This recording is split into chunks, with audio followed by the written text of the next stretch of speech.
أعوذ بالله من الشيطان الرجيم. بسم الله الرحمن الرحيم. ربي زدني علما. السلام عليكم ورحمة الله وبركاته. زمونږ دویم سبق نوم دی مرکبات. اصل کې مرکب دې ته وایي چې کله دوه یا د دوه نه زیات څیزونه خپلو کې رایوځای شي نو دې ته مرکب وایي. کمپاوند لفظ به تاسو اورېدلی سکولونو کې اکثر ماشومانو دغه شانتي. نو دلته کې د مرکب نه یا د مرکباتو نه زموږ مطلب دا دی چې کله دوه حروف په خپلو کې یو ځای ولیکلی شي، را یوځای شي، را جمع شي، نو هغې ته به بیا موږ مرکب وایو. اوس راځو خپل سبق ته، مثالونو ته. الف چې کوم دی دا یو مفرد دی، یو حرف دی جدا. لام جدا یو حرف دی. اوس د دې نه به موږ مرکب څنګه جوړو چې دا الف او لام موږ یو ځای ولیکو. دا مې د قلم ولیکو او دننه مې ورکې هم دقه الف ولیکو، نو دا اوس زما سره یو مرکب شو. او دا به موږ وایو څنګه؟ دا به پوره حرف وایو، لام به هم پوره وایو او الف به هم پوره وایو. موږ به وایو لام الف. دغه شانتې با زما سره یو حرف دی او دا مې د لام سره یو ځای کړم، دا زما سره با لام شو. یو مې ورسره بله با ولیکله، نو دا زما سره با لام با شو. مطلب دا دی چې دلته کې زموږ سره دوه حروف دي او په دې کې زموږ سره درې حروف شو. نو یو مرکب دوه یا د دوه نه زیات حروف هم کېدلی شي. د دې نه علاوه زموږ سره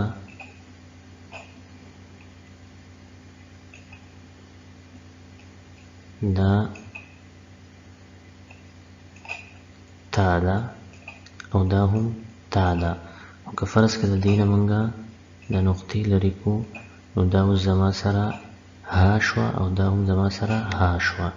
نو مطلب دا دی چې موږ به یو حرف د نقطې نه پیژنو، د ټکو نه به پیژنو چې دا کوم یو حرف دی. فرض که دلته کې زما سره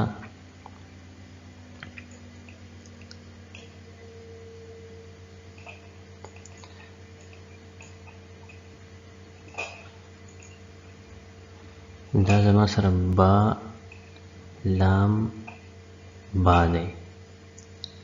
او که فرض که د دې با نه زه دا نقطې لرې کړمه او زه دلته کې بره دوه نقطې یا دوه ټکي واچوم، نو دا اوس تا لام با شو.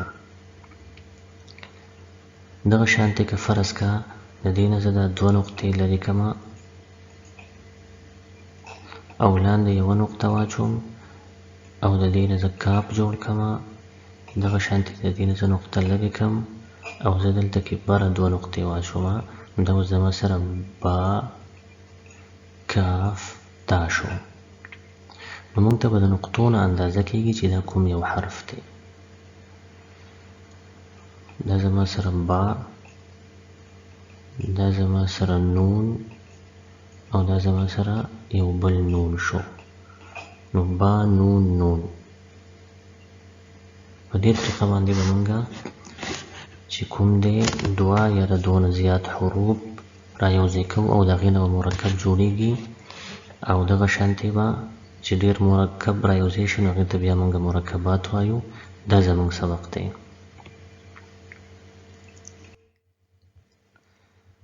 تاسو به اکثر په نوراني قاعده کې دا سبق ضرور ویلی وي. دا ټول مرکبات دي. لکه دا زما سره الف دی، خو دا دویم چې کوم دی دا زما سره یو مرکب دی، لام الف دی. دغه شانتې دام لام الف دی. دا با الف، لام الف، لام لام الف، لام ح. په دې لام ح کې دا لام ورو کې لیکلی شوی دی، داسې لیکلی شوی دی لام. دلته کې بیا لام الف، دلته کې با لام او با. کاف کاف، دا د کاف دوه مختلف شکلونه دي، بیا کاف با او کاف با. دا یو کاف دی او بل الف دی، نو موږ به وایو کاف الف. دا هم کاف الف دی. دا با کاف تا تا کاف سا. دا با او تا او سا او نون. دغه شانتي یا دلته کې با الف دی، نون او الف، تا الف، یا الف، سا الف. صرف موږ ته د ټکو نه اندازه کېږي چې ټکي بدلېږي، نو د دې وجې نه حرفونه چې کوم دي نو هغه بدلېږي. یا الف، سا الف، با سین، یا سین، نون سین، تا سین، سا سین، سا جیم، تا حا.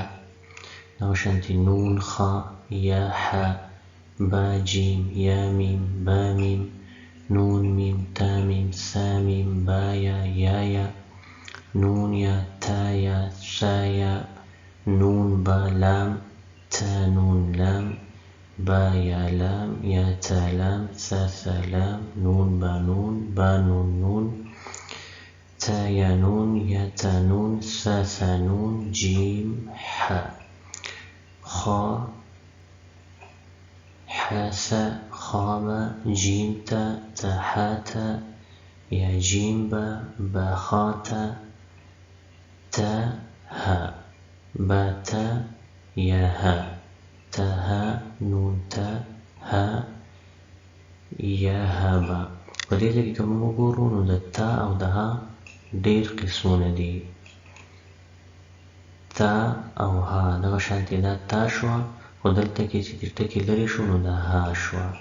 دا ها ده، خو دلته کې د بره دوه ټکي راغلل نو دا تا شوه. او یو قسم ها زموږ سره دا هم ده دلته استعمال شوې ده، یا ها با. دغه شانتي با ها الف، با ها میم، دا هم یو قسم ها ده. دال ذال جیم دال خا ذال را زا جیم را خا زا. دا ټول زموږ سره اصل کې مرکبات دي. تیر شوي سبق کې موږ دا ویلي وو چې زموږ سره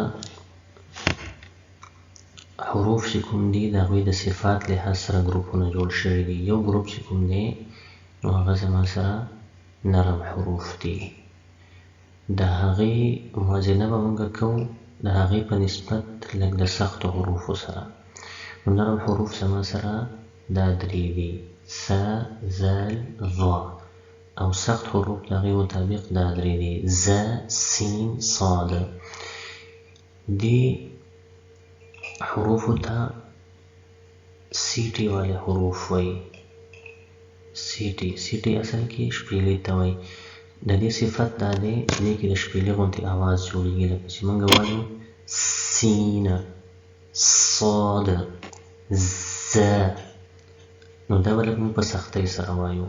او دا س، زال او ظا چې کوم دي نو دا به موږ په نرمۍ سره وایو.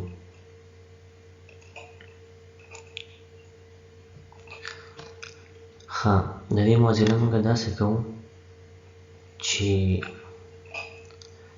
نرم حروف چې کوم دي د هغې اولنۍ خبره په دې کې دا ده چې په دې کې به ژبه د غاښونو نه بهر راوځي.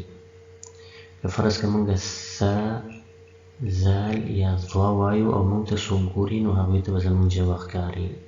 دویمه خبره دا ده چې دا به موږ ډېر په نرمۍ سره وایو.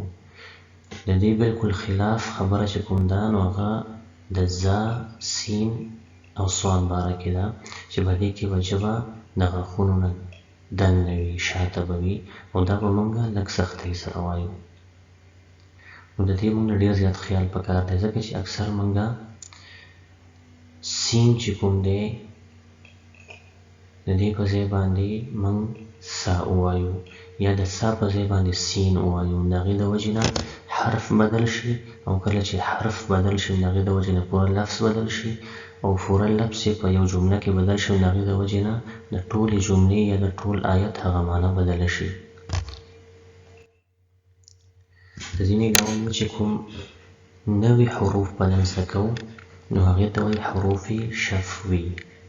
دا شفوي اصل کې دا د شفتان لفظ نه وتی دی، شفتان یا شفتین. په قرآن کې یو لفظ دی شفتین، شونډو ته وایي. نو د دې نه موږ ته اندازه کېږي چې دا هغه حروف دي کوم چې د شونډو نه ادا کېږي. لکه زموږ سره با ده، په دې کې د شونډو کومه دننۍ حصې چې دي د برې شونډې او د ښکته شونډې دننه حصې کوم چې لمدې وي نو هغه خپلو کې یوځای کېږي، نو هغې نه با جوړېږي. میم چې کوم دی په دې کې د شونډو بهرنۍ حصې کوم چې وچې وي هغه په خپل منځ کې رایوځای کېږي، د هغې نه میم جوړېږي. دغه شانتې فا چې کله موږ وایو نو په دې کې بر غاښونه چې کوم دي د لاندې شونډې د دننې حصې سره کومه چې لمده ده د هغې سره لګي، نو دغسې موږ فا وایو، فا. او واو چې کوم دی نو په دې کې شونډې ګول کېږي، لکه څنګه چې ماشومان غباره پړسوي او شونډې ورته ګول کړي، یا موږ چېرته کې څه څیز ووینو او ډېر حیران شو موږ ووایو واو، نو د اصل کې هغه واو دی چې په دې کې شونډې ګول کېږي. نن موږ حروف شفوي وایو، حروف شفوي. حروف شفوي څو دي؟ څلور دي. کومه دي؟ با، میم، فا او واو. دا زموږ سره حروف شفوي دي. نو راځو ننني سبق کې موږ څه وویل د هغې خلاصه وایو. یو موږ مرکبات زده کړل. مرکبات څه ته وایي؟ چې کله دوه یا د دوه نه زیات حروف په خپلو کې راجمع شي نو هغې ته مرکبات وایي. د دې نه علاوه پکې موږ د دوه ګروپونو خپل منځ کې موازنه وکړه. یو ته موږ نرم حروف وایو، بل ته موږ سیټي والے حروف وایو یا سخت حروف. د دې نه علاوه پکې موږ زده کړل یو نوی ګروپ چې هغې ته موږ وایو حروف شفوي، یعنې هغه حروف کوم چې د شفتان یا د شونډو نه ادا کېږي، حروف شفوي. بس زموږ دغه سبق و. ټول وروڼه څوک چې دا ویډیو ګوري کوشش وکړئ چې دا د خپل هغه ملګرو سره کوم ته چې د دې ضرورت دی، هغوی غواړي شوق لري چې قرآن زده کړي، او نن سبا چونکې مدرسې بندې دي، مسجدونه بند دي، نو زیاتو ماشومانو ته هم د دې ضرورت دی.